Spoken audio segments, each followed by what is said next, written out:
So yeah, look at this. Look at this fucking shit, right? We're gonna get into it. I'm gonna read the headline here before you actually get into before we switch the views and stuff. But Biden hosts Ukraine president as Psaki says no to talk of Hunter's Burisma job. Uh, we should not be hosting, and even let me take a step back and stop voicing my I don't even know what the word is. I fucking despise the president. I think he's the worst president in U.S. history. However, let me step back and stop being biased against the president. For instance, separate the president. We'll say he's been investigated. We'll say he's been cleared. We should not be doing anything with Ukraine while Hunter Biden's Burisma Ukraine crap is under investigation, because Ukraine is implemented. I think the president's implemented too, but I've been saying that for the last two fucking segments, that he should step down at least temporarily while this is going on. And if he is connected to it, he needs to be arrested and face charges for it. But it is what it is. Let's get into this article. Biden hosts Ukraine president if Psaki says no to talk of Hunter Burisma's job. Washington, President Biden welcomed Ukrainian President Vladimir Zelensky to the White House on Wednesday, and White House Press Secretary Jen Psaki insisted that the first son Hunter Biden's well-paid work in the poor post-Soviet country would not be discussed by the leaders. Of course, it should have been. It should be. Like, if Biden wanted to be a good fucking president right now, he would disown his son, at least for these proceedings, and he would be acting like his son might be guilty, and he'd be running the appropriate investigations, asking the appropriate questions. The fact that they're avoiding this, the fact that all of these things like biolabs are coming true, the fact that fucking Ukraine and Biden are fucking intermingled into this scandal, we shouldn't be dealing with Biden and or fucking Ukraine right now. Biden should be removed from office, and Ukraine should be on their own until we figure this out. Because Ukraine might be a motherfucking enemy to the state. Biden might be a motherfucking enemy to the state. Hunter Biden is a motherfucking enemy to the state. You see what I'm saying?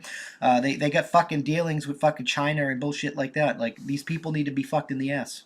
They need to be bent over the proverbial table and fucked in the ass, as much as the system will allow. Biden and Zelensky took no questions from reporters after exchanging pleasantries in the Oval Office. They then met privately for nearly 2 hours. Yeah, privately. We should never be able to have private fucking conversations between foreign leaders. Biden's predecessors, President Donald Trump, was impeached by House Democrats in 2019 for asking Zelensky to look into Hunter Biden's report $83,000 per month position on the board of Ukraine's energy company Burisma, despite no relevant industry experience.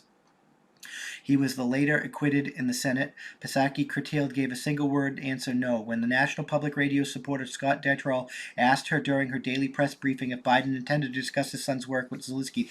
Like, this is... Why are we ignoring this hot topic? Why are we working with a fucking a country that's suspect just because it's another... They're having a war with another country that's suspect for a president that's suspect?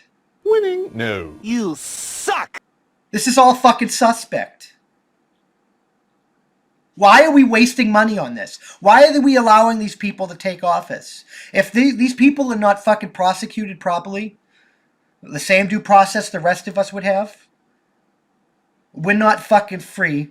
The fucking government's already trash, and it's probably time to invoke the Second Amendment. Detrow and Psaki, the events that demands the phone calls that led up to the 2019 impeachment, I'm just wondering, did they factor in any way in the way the White House prepared for this meeting? Specifically, the fact that Hunter Biden was a key part of those conversations with the last administration and Zelensky, and did President Biden expect in any way, shape, or form to address the dynamic in today's meeting? The first son, who is currently offering to sell his novice artworks to anonymous buyers for up to $500,000, joined Burisma's board in 2014 while his then vice president father led the Obama administration Ukraine policy. He reportedly left the company in 2019. See, these things are all fucking suspect. Like, this pisses me the fuck off. This is warrable offenses to me. This is fucking rebellionable offenses to me because they're not doing anything about it. This calls into all of the state governments, all of the federal governments, every single government in this fucking country that's not actively pursuing this. I doubt their credibility. Their credibility is shot to me. I have no government. Police can come here, I'll shoot them. Government can come here for IRS, I'll shoot them. I'm done. I'm done with the fucking government. Until this shit's until government officials start getting arrested for their fuckery. The government has no motherfucking power, and any government representative that tries to enforce their power on me will be fucking shot in self-defense. The White House Daily Schedule said Biden intended to discuss the Zelensky, our backing for his efforts to tackle corruption and implement a reform agenda based on our shared democratic values. I'm so glad New Hampshire is fucking moving to leave this bitch. Like this entire fucking bitch. We want to leave you the fuck behind. You guys are absolutely disgusting to us right now. The entire fucking country, left, right, and sideways. You were fucking unconstitutional trash. But there was no mention of corruption during a brief press availability in the Oval Office. The president's involvement with his son's overseas business deals often is murky, but the Post reported in October that an email recovered from a laptop formerly belonging to the Hunter Biden indicated he introduced his father to a Buisness executive in 2015. Despite Biden's 2019 claim that I have never spoken to my son about his overseas business dealings, and I want to make it clear, I'm not just going to shoot a government official. They're going to have to come to me, but if they try to arrest me for something that I don't their authority is trash. So as soon as they put hands on me, it's open game. It's open season. That's self-defense to me. The Biden's campaign said last year that no such meeting happened as described by this year. The Post published additional records indicating that the Visit Burisma executive likely met Biden at a Cafe Milano in D.C.'s Georgetown neighborhood at a dinner with various other foreign business partners on the then second son, also in attendance. Yeah, from my fucking city-owned government all the way up to the federal government, any government official fucking tries to attack me legally or otherwise, it's going to be taken as an act of fucking war.